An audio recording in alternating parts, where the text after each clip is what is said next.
Hemos venido tratando, hermanos, en estas semanas anteriores, y yo he tratado de explicar, porque si algo puede hacer el pastor bien para una iglesia, es mostrarle el camino. Eso hace el pastor. El pastor no solamente lleva a las ovejas a pastos, sino que le muestra el camino a seguir. Si ustedes están siendo miembros de esta iglesia, es mi obligación como pastor el mostrarles a ustedes el camino a seguir. Cómo hacer mejor el trayecto, sin pasar por los obstáculos o dificultades que se nos puedan presentar en el camino. Siempre habrán dificultades, siempre habrán obstáculos, pero nosotros, con la ayuda de Dios y con la participación pastoral, aquí en esta iglesia no solamente yo soy el pastor, aquí tenemos una cantidad de pastores que nos están asistiendo, que nos están ayudando. Ayer el pastor Raudes fue con un grupo a repartir a los homeless, a los necesitados, más de ¿cuántas personas, Juanita? Un poco más de 100 personas había, ayer dieron este número. Y entonces la acción que otros pastores están realizando, no solamente pastores, tenemos hombres como Walter que son ministros del Señor dentro de la iglesia. Aquí tenemos pastores, el pastor Campos, tenemos maestros como el hermano Wallace, la hermana Hilda, todos los que están sirviendo en la obra del Señor están siendo dirigidos por el Espíritu Santo para guiar a esta congregación. No necesitamos tener 200, 500 personas. El pastor guía a un rebaño y hay un número básico en la Biblia. Eran 100 ovejas. ¿Se acuerdan de ese canto lindo? Ahí está en la Biblia. 100 ovejas, un hombre para 100 personas. Es más que suficiente. Había, en el caso de Moisés, hombres que se nombraron también para dirigir a 50 o a 20 personas. Estos son los que ponen Dios como cabeza. Pues en esta iglesia tenemos una cantidad de pastores, de guías espirituales, para que nos ayuden. Tenemos aquí a Mercedes Cristian, que está ayudando, ¿no es cierto, hermano Estrada? Les está guiando, les está ayudando en algunas áreas. Si hay cosas que yo no puedo hacer, hay quien las está haciendo, quien las está realizando. Así que nos conviene tener una iglesia donde hay dirección. Amén. Donde hay dirección de Dios. Entonces es mi compromiso el poder explicarles a ustedes cómo seguir por este camino donde ya el Señor nos ha trazado. Hemos hablado acerca de nuestros compromisos con Dios, de nuestra fidelidad a Dios. Hemos hablado de los pactos que necesitamos establecer con Dios. Y el domingo pasado empezamos a tratar el tema de las resoluciones. En las resoluciones nosotros necesitamos establecer también, en base al pacto, en base al compromiso, establecer ciertos parámetros que nos ayudarán a vivir de mejor forma, Hemos visto la necesidad del hombre en su relación con Dios. Tenemos necesidad como seres humanos. Necesitamos la intervención de Dios, ¿no es cierto? La Biblia dice que aún las hojas de los árboles no se mueven si no es por la voluntad de Dios. Si nosotros somos conscientes de eso, debemos de sentir la necesidad de estar más relacionados con Dios, porque esto me va a llevar a la vida eterna. Ahora, hemos tomado el domingo pasado dos modelos dos modelos. Uno de ellos es Jacob y el otro es Jabes. Ahí están en la Biblia. La historia de Jabes la podemos ver en Primera de Crónicas 4:10. Y la historia de Jacob, o la experiencia de Jacob, está en Génesis capítulo 28. Hombres comunes y corrientes como nosotros, pero con necesidad de la intervención divina, igual que nosotros. Por eso para mí estos dos hombres me son un modelo. Si yo quisiera seguir este modelo, me conviene porque yo estoy necesitado de la intervención divina. Tomamos este modelo ya que la petición de estos dos hombres es similar. Hay 4 cosas que ellos piden en su oración delante de Dios. Una de ellas es la presencia de Dios. Algo que Moisés pidió, ¿recuerdan? Señor, si me vas a sacar de aquí, quiero que tu rostro vaya conmigo. Quiero que tu presencia vaya conmigo. Porque de otra manera, mejor déjanos aquí. Amén. La decisión es que mejor nos quedamos aquí prisioneros, esclavizados. Llevamos 430 años aquí, pero no importa pasar unos cuantos más. Ya estaban acostumbrados. Tan acostumbrados estaban que cuando salieron al desierto lo primero que se quejaron era de las cebollas y de los ajos. Ay, ¿quién me diera estar en el Jambo o en Pinolandia? Así diríamos nosotros, los que somos nicaragüenses. Los hondureños pensarían en las baleadas y yo no sé en qué, en las macheteadas y todo. Los cubanos en el congrí, en el pernil de cerdo y el congrí. Cada uno de nosotros pensaríamos, hermanos, si nos quitaran estos privilegios, ¿no es cierto? Diríamos, ay, ¿quién me diera estar allá en Jalteba, en Granada, comiendo gallo pinto y viborón? Pensaríamos así, igual ellos, los judíos, hermanos, estaban saliendo de una terrible esclavitud, pero estaban pensando en las cebollas y en los ajos. Qué terrible, la necesidad del ser humano, la necesidad del ser humano. Entonces, lo primero que pide Jacob es pan. Si me dieres pan, Señor. En otras palabras, está pidiendo bendición, ¿de acuerdo? Ahora, lo primero es la presencia de Dios. Jacob le sobrecoge la presencia de Dios. Dice, qué terrible lugar es este. Esto no es otra cosa que casa de Dios y puerta del cielo. ¿De acuerdo? Entonces él pide presencia, pide protección, pide dirección divina. Él no tiene un pastor ahora. Jehová es mi pastor, amén.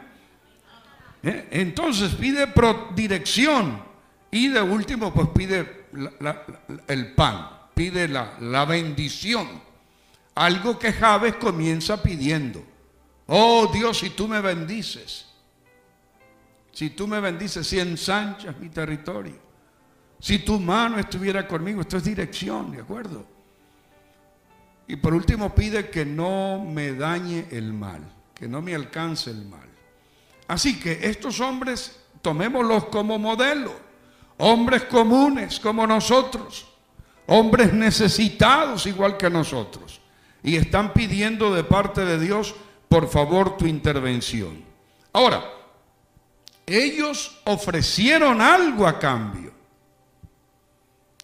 Jacob, por ejemplo, dice, después de la experiencia, toma una piedra, la pone ahí como señal y dice, Señor, si tú me bendices en todo esto, te prometo que aquí voy a construirte una iglesia, voy a construirte un templo. Esta será casa de Dios. Y de todo lo que me des, el diezmo voy a apartar para ti. Jacob mismo dice que lo único de valor que tenía en ese momento era su báculo. Parece que tenía algún adorno especial o algo. Esa vara era lo único que tenía Jacob cuando está haciendo un ofrecimiento como este. ¿Qué dice la Biblia? Que al regreso, después de muchos años, fíjense, trabajó 7 años para una esposa, otros 7 años para la segunda, 14 más los años que estuvo enamorándose de estas mujeres, o los años que estuvo sirviendo, le nacieron hijos. Y cuando Jacob sale de la casa de Labán, su suegro, sale cargado, hermanos. Sale con 4, qué bárbaro, 4 mujeres. Por eso es que a algunos les gusta ser patriarcas. 4 mujeres y, oiga, ¿saben cuántos hijos? 13 hijos. 12 varones y una mujer, Dina. El hombre salió cargado. Amén. Salió con bastante bendición, porque le cumplió al Señor. Amén. Dios bendice, dice la Biblia, Dios honra a los que le honran. Entonces, nos conviene honrar a Dios.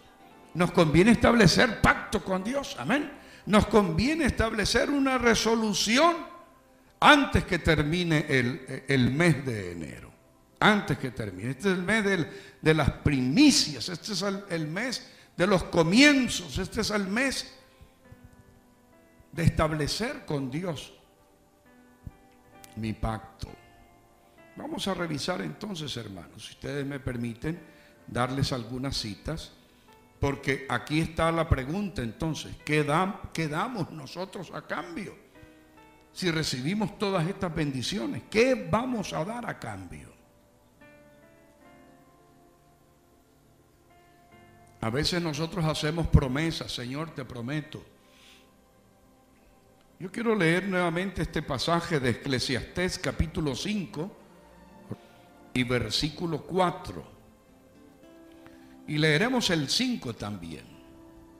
Y el 6, por lo menos la mitad.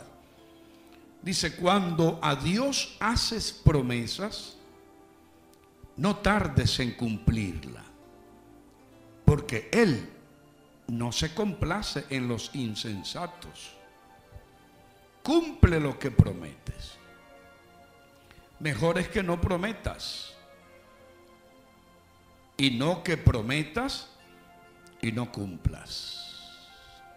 Qué claro, ¿verdad? No dejes que tu boca te haga pecar, ni digas delante del ángel que fue por ignorancia. Pero cuando estamos en aprietos, Dios nos va a recordar las promesas o el deseo que tuvimos en ciertas ocasiones, pero que nosotros no lo cumplimos, no lo seguimos, no lo hicimos.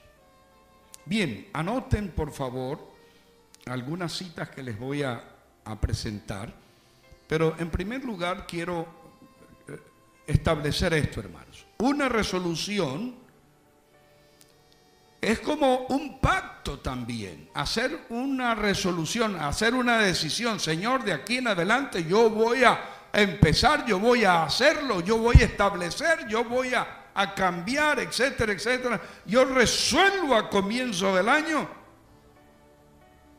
que voy a ser diferente en mi trato o en mi relación con Dios. En relación con lo que Jacob está estableciendo, los diezmos. Acuérdense que Abraham, el abuelo, lo comenzó. Génesis 14, 20. Luego Jacob está dándole seguimiento a este orden establecido por Abraham antes que se establezca como una ley. Después ya Malaquías, que es el último de los profetas en el Antiguo Testamento, Malaquías lo confirma, incluso lo ordena. Es una orden de ley Antes no fue ley, pero ahora es ley.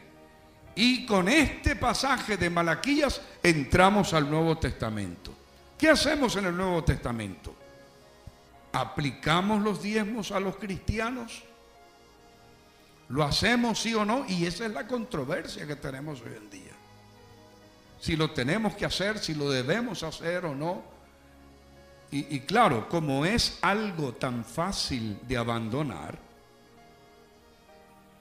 si alguien viene con una doctrina o si usted escucha una enseñanza donde dice, los diezmos son de la ley, eso usted no puede seguir haciéndolo. Usted dice, gloria a Dios. Porque abandonar este principio que Dios lo establece, hermanos, y Dios no cambia, amén. Cuando Dios dice, los diezmos son míos, en el Antiguo Testamento, el Dios mismo del Antiguo Testamento es el mismo de hoy en día. ¿Seguirá diciendo lo mismo Dios en cuanto a los diezmos míos son? Él es el mismo ayer, hoy y siempre en cuanto a principios. Ahora, en cuanto a establecer demandas, el Señor es el mismo. La demanda del Antiguo Testamento sigue siendo la misma ahora. Vamos a revisar estos pasajes de la Biblia porque no es una invención humana, no es el pastor que quiere, porque yo no me voy a enriquecer con esto. A mí la Junta me tiene limitado. Aunque ustedes dieran millones de dólares aquí, yo seguiría ganando $500. Así de sencillo. Pero establezcamos entonces, hermanos, que cuando hacemos esto, lo estamos haciendo para la obra del Señor. Ok, Malaquías lo presenta como ley. Jesús lo elogia. ¿Quieren leer esa porción? Mateo 23:23. Jesús diciéndole a los fariseos y a todos ustedes, son tremendos porque ustedes saben diezmar la menta, el eneldo, el comino y todo eso que diezman. Y dice el Señor, está bien que hagan esto. ¿Qué está haciendo Jesús? Está aprobando que lo hagas. Amén. Está aprobando que lo hagas. Dice, está bien que lo hagas porque esto es necesario. Es necesario. No dejen de hacer lo otro, que es el amor. Y en esto también vamos a hablar un poquito acerca de el cómo hacerlo para Dios. Cómo hacerlo. No por obligación ni por necesidad. El pastor debe tener alguna necesidad y por eso está hablando de esto continuamente. No, esta vez y nunca más en todo el año. Ustedes me van a oír enseñando acerca de esto. Quizás mencionando el hecho de que usted necesita traer sus diezmos, pero no enseñando como hoy lo estoy haciendo, porque ya con esta enseñanza usted decide hoy. Si lo hago, para Dios lo hago. Y si no lo hago, para Dios no lo hago. Ahora, ¿por qué debo de hacerlo? ¿Por qué debo de hacerlo? Aquí están los principios entonces. En primer lugar, en Éxodo capítulo 25, versículo 2, Dios establece. Éxodo 25, 2. Di a los hijos de Israel que tomen para mí. ¿Quién está reclamando aquí? Dios, el Señor. Que tomen para mí ofrenda de todo varón que la diere, de su voluntad, de corazón. Es una cuestión opcional. Amén. De voluntad de su corazón. Porque si no es de voluntad, Dios no te la recibe. Si no es de voluntad, si no es de corazón, aunque des 1.000.000, es saco roto, sí. Es saco roto. Ok, dice que debemos de darle a Dios voluntariamente y de corazón. De otra manera, porque Dios ama ¿a quién? Punto. En Números capítulo 31 y versículo 50, aquí ustedes van a encontrarse con una experiencia preciosa. El pueblo estuvo involucrado, el pueblo israelita estuvo involucrado en una guerra y ellos ganaron. Pero entonces recogieron el botín y dice el 31:50, por lo cual hemos ofrecido a Jehová ofrenda, cada uno de lo que ha hallado: alhajas de oro, brazaletes, manillas, anillos, zarcillos y cadenas, para hacer expiación por nuestras almas delante de Jehová. Oiga, hasta del botín de guerra estas gentes apartaron para Dios. ¿Y cuál era el propósito? Para hacer expiación por nuestras almas delante de Jehová. Me lleva a Nicaragua ya por los años 1980. Yo estaba pidiendo RAI porque no había transporte.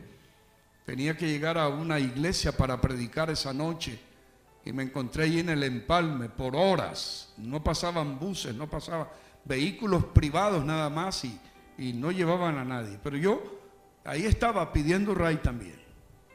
Habían unos militares más adelante que donde yo estaba y el carro que venía se paró para darle RAI a los militares. Yo corrí porque estaba cerca.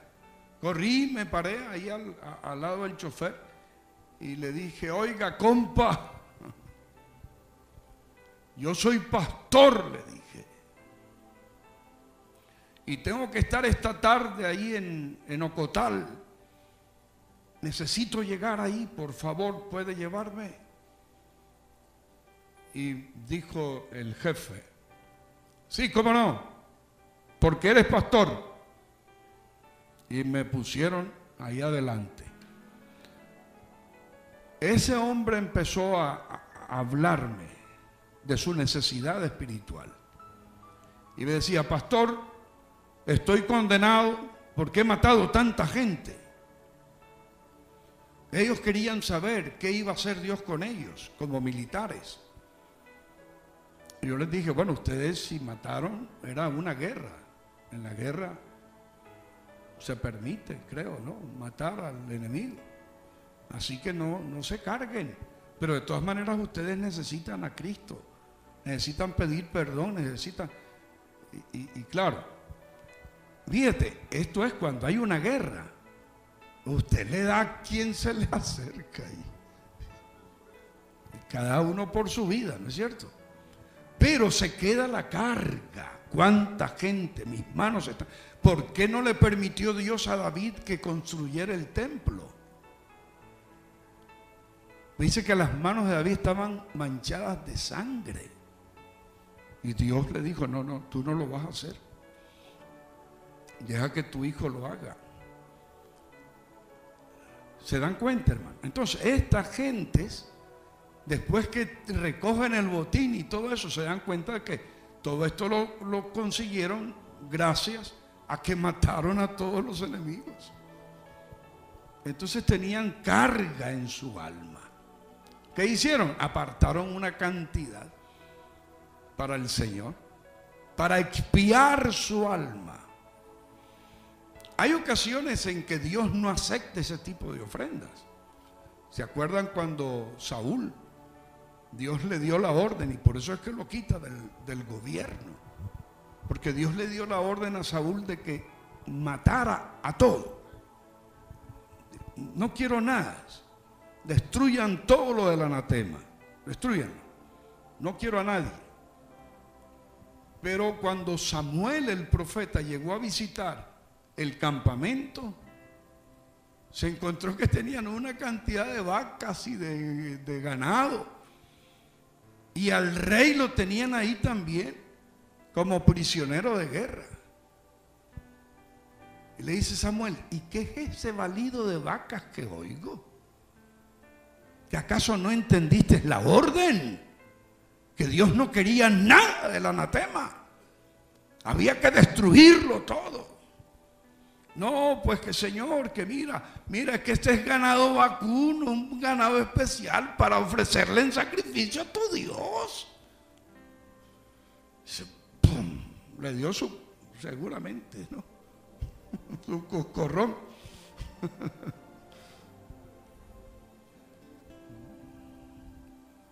Muchacho necio, ¿no sabes tú de lo que se agrada a Dios? Dios se agrada más de la obediencia que de los sacrificios.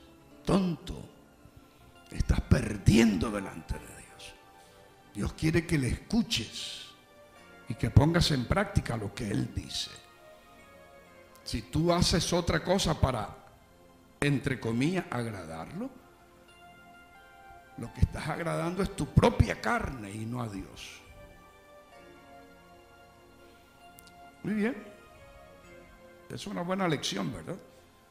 Para recapacitar. Ahora, Primera de Crónicas 29:9. Primera de Crónicas 29:9. ¿Qué dice?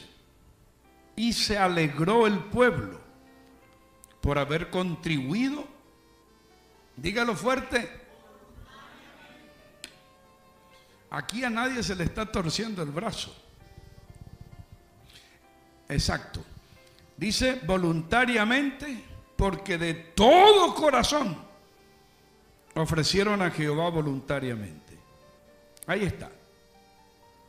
Dios ama al dador alegre. Cuando tú des, ya, esto es para Dios, esto es lo primero, hermanos. El buscar primeramente el reino de Dios y su justicia le da la prioridad en todo al Señor. Y de mi salario lo primero que voy a hacer es apartarlo para Dios. Hoy doña Miriam me dijo que tenía... ¿Está por aquí doña Miriam? Tenía $2 para ofrecerle al Señor, de un billete de 20 que le regalaron. Y yo le digo, guárdalo. No, es que se me olvidó. Yo no tengo problema. Yo sencillamente le digo a Dios, Señor, en vez del 10, recuerda que nuestro trato es el 20 para evitar estos piquitos, ¿de acuerdo? Para evitar los piquitos. Pero dice la palabra que debemos de guardar para que el primer día de la semana, que es hoy, de todo lo que hemos prosperado, le traigamos a Dios una ofrenda. Amén. Le traigamos al Señor una ofrenda. Pero a Dios no podemos llegar con las manos vacías. Él es Dios, amén. Él es Dios. Tenemos que traerle al Señor de nuestro, dice, de voluntariamente y de corazón. Esto se repite, se repite. Voluntad de su voluntad y de corazón. Eso es Éxodo 25:2. Y aquí también en Primera de Crónicas 29:9 encontramos las mismas palabras. Voluntariamente, porque de todo corazón. Ok, algo más que debemos aprender. El darle a Dios, hermano. Cuando tú pones para Dios algo o traes algo, vamos a poner por ejemplo, trajiste tambores, lo que hayas traído, eso es santo. Tu ofrenda, cuando la pones aquí, hermana, es santificada, es santa. Leamos esa porción. Esdras, capítulo 8, versículo 28. Esdras dice así: y les dije. Este es el varón que fue llevado a reconstruir los muros y a reconstruir Jerusalén. Y les dije: vosotros estáis consagrados a Jehová. Esto es hablando con los sacerdotes. Y son santos los utensilios y la plata y el oro, ofrenda voluntaria a Jehová Dios de nuestros padres. La ofrenda voluntaria es santa, igual que los utensilios, todos los equipos aquí son santos, amén. Esto es santo, hermanos. Cuando le decimos a un niño, no, es porque hay que cuidar las cosas de Dios. Esas sillas donde ustedes están sentados son santas. Dios es dueño de todo lo que hay aquí, hermano. Y si usted se considera propiedad de Dios, usted también es santo, santa, amén. Sed santos porque yo soy santo. El dar a Dios, hermanos, no solamente es hacerlo de voluntad y de corazón, pero trae alegría. Eso lo dice Primera de Crónicas 29:9. Y se alegró el pueblo. Se alegró el pueblo. Mire, hoy se cantó un canto ahí bonito, ¿verdad? Cuando ustedes pasaron a dar las ofrendas para machacarle la cabeza al diablo. Al diablo no le gusta que nosotros hagamos esto. Y por eso es que está promoviendo en todos los medios. Él promueve a través de todos los medios la parte negativa. El último, Proverbios 3:9. El darle a Dios, hermanos, le trae honra. Y cuando tú honras a Dios, la Biblia dice que Dios honra a los que le honran. Amén. Dios honra a los que le honran. Dice, honra a Jehová ¿con qué? Con tus bienes y con las primicias de todos tus frutos. Pastor, pero yo no soy agricultor. Sí, pero estás trabajando, ¿de acuerdo? Para sustentarte. Así que de todos tus bienes, esos son tus bienes, honra a Jehová con ellos. Amén. Hónralo con ellos. Bendito sea el Señor. Quiero darle algunas reglas bíblicas para darle a Dios. Anoten esto, hermano. Esta es una regla que tiene que ser nuestra ofrenda conforme a nuestros ingresos. Conforme a nuestros ingresos. No es que vamos a establecer una cuota, sino conforme a nuestros ingresos. Dice Deuteronomio 16:17. Quiero eco. Dice, cada uno con la ofrenda de su mano, conforme a la bendición que Jehová tu Dios te hubiere dado. De lo recibido de tu mano, te damos. Yo no estoy dando nada que antes no lo haya recibido. ¿De acuerdo? Así que no es gravoso el sacar de lo que ya antes recibí para dar en la obra del Señor. No es gravoso. No lo considere gravoso. Entonces, esto es una regla. Voy a dar de acuerdo yo recibí. Número 2, lo voy a hacer sin ostentación. Vamos a ver este texto, Mateo 6:3. No seas ostentoso, no hagas sonar tambores, no lo traigas en moneda para derramarlas. Las ofrendas silenciosas, amén. Ok, eso dice el texto, leámoslo. Mateo 6:3. Cuando tú des limosnas, no sepa tu izquierda lo que hace tu derecha. No seas ostentoso. Miren, hermanos, aleluya, aquí lo que hizo Ananías y Zafira. Ananías y Zafira vendieron su propiedad y cuando venían por el camino dijeron, pero ¿y nosotros con qué nos quedamos? No, pues aparta esta porción, apártala para que el hermano Pedro pues nos dé la bienvenida también a nosotros, igual que hicieron con José, o que nos cambien el nombre. Ustedes conocen esa historia, ¿no? José se llamaba, pero luego le pusieron por sobrenombre Bernabé, que quiere decir hijo de consolación. Antes era José, pero ahora te llamas Bernabé, porque tú has venido a consolarnos con lo que hiciste. El hombre había vendido su casa, su heredad, dice la Biblia, y trajo el producto de lo vendido a los pies de los apóstoles para que lo repartieran entre los hermanos, entre los más pobres. Todo el mundo recibió bendición.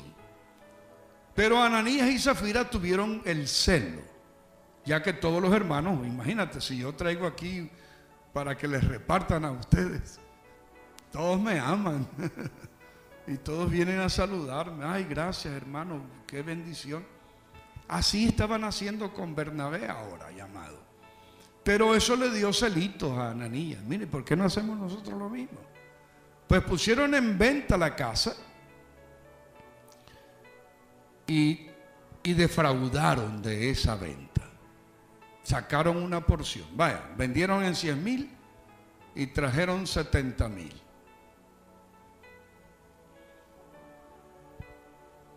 Y le dice Pedro: amén, gloria a Dios, hermano, pero ¿en esto vendiste la propiedad? Sí, hermano, aquí está todo, igual que hizo José.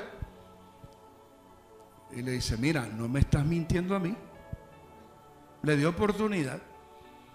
Le estás mintiendo al Espíritu Santo. Lo que estás haciendo tú es ostentoso. Lo que quieres es que se den cuenta los hermanos que tú también podías hacer esto. Y ahí mismo cayó muerto el hombre.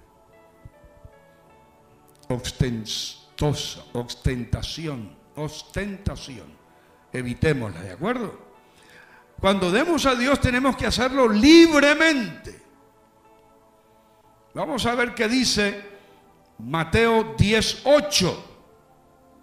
Con libertad, libremente. Dice: sanad enfermos, esta es la gran comisión. Limpiad leprosos, resucitad muertos, echad fuera demonios. De gracia recibisteis, dad de gracia. Yo les dije la vez pasada que a mí me había caído chocante, porque va contradictorio a este versículo. Cuando usted escucha a alguien diciendo: ¿quieres sanidad para tu hijo? ¿Quieres sanidad para tu mamá, para tu papá? Ven y trae aquí $1,000 ahora mismo. Eso es vender el milagro que Dios te regaló. Porque si tienes la autoridad para echar fuera demonios y para poner la mano sobre los enfermos y ellos ser sanos, evita ponerle precio a ese don que Dios te regaló. Amén. Porque te lo regaló, te lo dio de gracia. Recuerdan que a Pedro le vino a decir este hombre que se había convertido en la campaña. Le dijo: oye, Pedro, que me gusta cómo tú actúas, cómo tú pones las manos sobre los enfermos. Y esto es todo, aquel avivamiento maravilloso. Porque, mira, tengo unos pesitos aquí, ¿por qué no me vendes una porción de eso? Dice Pedro: perezca tu dinero contigo, hijo del diablo. ¿Acaso el don de Dios tiene precio? Hermanos, usted nunca vaya a comprar un milagro. Si usted quiere hacer un pacto con Dios, ya sea un asunto suyo y de Dios. Les conté que yo hice un pacto y desde entonces yo estoy recuperado, gloria al Señor. Me funcionó. Yo siempre he dicho: no, yo rechazo eso. Pero sí funciona, es que Dios te toma la palabra, y particularmente cuando lo haces con el sacrificio, ¿de acuerdo? Aquello que te duele. Eso es lo que Dios honra, lo que te duele, lo que te cuesta. Eso Dios lo honra, lo considera honroso porque lo está haciendo para Él, para su obra. Libremente. Hay que hacerlo con... Esta es otra regla. ¿Ya cuántas llevamos? 1, 2, 3. Esta es la número 4, con sencillez. Y antes que pasemos a sencillez, dice que de gracia recibimos, debemos de dar de gracia. Entonces esto lo acompañamos con San Lucas 6:38, donde dice: dad y se os dará. ¿De acuerdo? Si usted da, tenga por seguro que usted va a recibir. ¿De acuerdo? Hay que hacerlo con sencillez. Regla para anotar: Romanos 12:8. Dice: el que exhorta, en la exhortación; el que reparte, con liberalidad; el que preside, con solicitud; el que hace misericordia, con alegría. Oh, gracias, Señor. Los que hacen misericordia, los que van repartiendo por ahí, hágalo con sencillez. Hágalo con regularidad. No lo haga una vez al año. Hágalo regularmente. Esta es otra regla. Primera de Corintios 16:2. Hay que hacerlo cada semana, hermanos. Amén.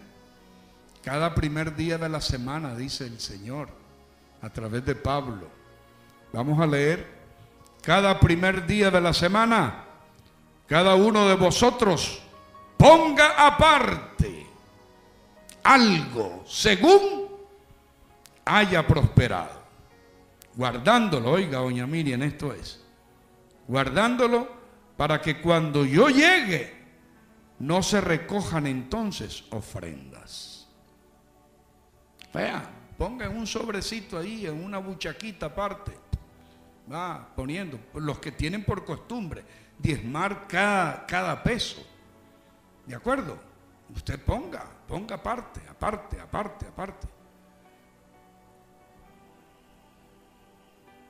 Hágalo. Y el primer día de la semana, tráigalo a la casa del Señor.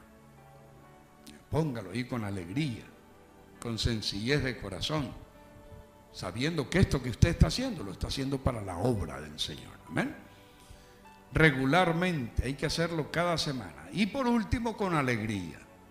Nunca des por tristeza ni por necesidad. Leamos 2 de Corintios 9:7. 2 Corintios 9:7. Cada uno dé como propuso en su corazón, no con tristeza ni por necesidad, porque Dios ama al dador alegre. Y hay más material, porque entonces se puede dar de acuerdo a la capacidad económica también. Aquellos que tienen abundancia, por favor, hagan misericordia para el prójimo, porque aquí todo lo que nosotros hacemos es en beneficio de la obra del Señor. Nos toca la gente con hambre, con necesidad. Ayer Alba me hablaba un poco de cómo se sentía compungida al ver esa gente hambrienta, necesitada. Hay que ir a buscarlos, hermanos. Hay homeless por todas partes ahí en el downtown. Tenemos homeless por todas partes. Ayer les tocó ir ahí al downtown, ahí donde está ese edificio de Macy, creo que ese edificio está medio abandonado. Es que hay cantidad de gentes ahí. Por todas partes hay cantidad de gentes, hermanos. Solamente piensen ellos estos días de frío, cómo se las estarán arreglando estas gentes. Dice que debemos de ser generosos. Leamos esto y dice en Levíticos 25:35. Levíticos 25:35. Cuando tu hermano empobreciere y se acogiere a ti, tú lo ampararás. Como forastero y extranjero vivirá contigo. A los pobres siempre los van a tener con ustedes. Esa es una delegación del Señor para nosotros. Así que todo lo que nosotros hacemos aquí, hermano, aquí los hermanos vienen y con confianza pueden usar los utensilios aquí, la cocina, etcétera, el van. Nosotros no estamos limitando a este grupo que salen para ofrecer alimentos allá afuera. Vaya, llévense todo, vayan, apoyen, gloria al Señor. Y sin pitos y sin tambores, vamos a buscar al necesitado, porque este es el orden que Dios establece. Probadme ahora en esto, dice el Señor, y haya alimento en mi casa. Tendremos siempre abundancia, hermanos. Tendremos siempre abundancia. Porque este texto hay que anotarlo, Segunda de Crónicas 31:10. ¿Por qué no lo pones en la versión del 60, hermano? A ver cómo suena. Porque esta es nuestra versión popular. Pero dice, desde que el pueblo comenzó a traer sus ofrendas al templo del Señor, hemos tenido suficiente comida y nos ha sobrado mucho, porque el Señor ha bendecido a su pueblo. La versión que ustedes suelen leer dice 2 de Crónicas 31:10. 2 de Crónicas 31:10, la versión del 60. Qué bonito suena. Y el sumo sacerdote Azarías de la casa de Sadoc le contestó: desde que comenzaron a traer las ofrendas a la casa de Jehová, hemos comido y nos hemos saciado y nos ha sobrado mucho, porque Jehová ha bendecido a su pueblo y ha quedado esta abundancia de provisiones. Denle un aplauso al Señor, aleluya. Oh, gloria, gloria, gloria. Ha sobrado. Todos los días tenemos, hermanos, abundancia. Aquí Orlando dice, bueno, tenemos que llamar a otros pastores. Oye, vengan, lleven, antes que se malee. Hermana Cela, gracias a Dios que Cela tiene, yo no sé, algunos de ustedes tienen gente. Y dicen, hay gente que con mucho gusto reciben las cosas que nos sobran. Cosas que nos sobran. Tómelo como una exhortación para usted. Vamos a ser abundantes. Vamos a ser generosos. Fíjense que hay material para los mezquinos, porque hay gente mezquinas. Mezquinos, así le llama la Biblia. Y dice, hay quienes reparten y les es añadido más. Hay quienes retienen más de lo que es justo, pero vienen a pobreza. Estos son los mezquinos. Los codos, dicen otros, ¿no? Qué bonito estar en la casa del Señor, hermanos. Nosotros no tenemos que pagar por estar aquí. Nosotros no tenemos que pagar por ser miembros de esta iglesia. Usted nunca me va a oír a mí diciendo, usted tiene que hacer esto. Si lo haces para Dios. Si no lo haces, yo pedí que me hicieran esta lista, pero sin cantidades. Porque quiero ver y quiero orar por ellos. Incluso ahí está mi nombre también. Voy a decir, Señor, estas personas que ya tomaron el principio de dar, que entendieron el principio de dar, por favor, no nos dejes avergonzados. Muéstranos tu gloria. Derrama tu bendición, Señor. Que haya sobreabundancia, que yo pueda ver la sobreabundancia. Y así podemos bendecir a cuantas personas más. Yo cierro esa parte, gracias a Dios por los hermanos aquí, Raúl y muchos más que han enseñado aquí en esta semana, han hablado precisamente de este tema. Yo no les pedí que lo hicieran, pero ellos fueron tocados para hablar de este tema también. ¿Cuál es el plan de Dios, hermanos? Bendecirnos sencillamente. El domingo pasado dijimos que los dos pueblos más grandes en cuanto a religión se refiere y con más potencia económica, los hebreos y los árabes. El pueblo árabe, que son descendientes de Ismael. Ismaelito es hijo de Abraham también. Y seguramente que aprendió de papá. Igual que Isaac, hijo de la promesa, hijo de Abraham, también aprendieron del viejo. El viejo, sin ser ley, era un diezmador. Era un diezmador. Y Dios le mandó hasta su casa al sacerdote. Dice que le dio los diezmos de todo. Melquisedec, que es representante de Jesús, amén, sacerdocio, rey de Salem. Qué bonito cuando tú lees esas historias y ves la realidad. El pueblo hebreo, igual que los musulmanes árabes, son prósperos en el mundo, hermanos. Tienen riquezas en abundancia. Y te das cuenta que es por la obediencia de darle a Dios primero. Dicen que los judíos en vez de 10% pagan un 28%. Y resulta que nosotros aquí sin querer queriendo tenemos que pagar también casi un 28%. Porque al tío San usted le tiene que pagar. Y al tío San se le paga, creo que a nosotros nos cobran el 13%. Porque el patrón paga el otro 13%. Así que si juntamos los dos porcentajes, si tú pagas el 13% y el patrón paga el 13%, ¿cuántos son? 26%. Eso es lo que el tío San te cobra.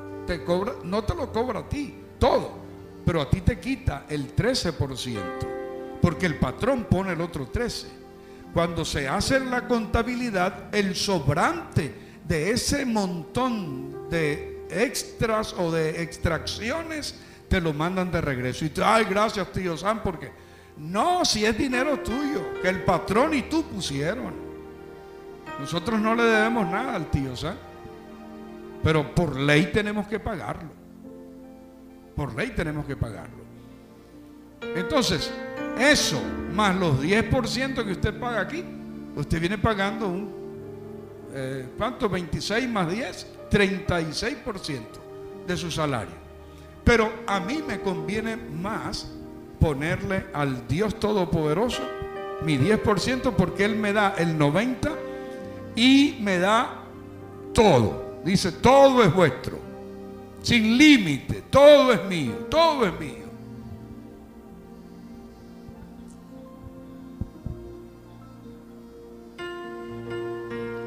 Solamente lo que le dimos a Dios. Yo espero que esto nos ayude, hermanos. Dije que no voy a enseñar más de este tema en todo el año. Algunos otros hermanos van a tratar de hacerlo, porque cuando uno siente la responsabilidad, hombre, y no solo cuando sientes la responsabilidad, cuando tú ves la bendición, hombre, y te das cuenta que hay hermanos aquí que siempre andan prestando dinero. Hay hermanos entre nosotros que siempre viven limitados, que no tienen para la renta, que no tienen para esto, que no tienen ni para el teléfono, pues.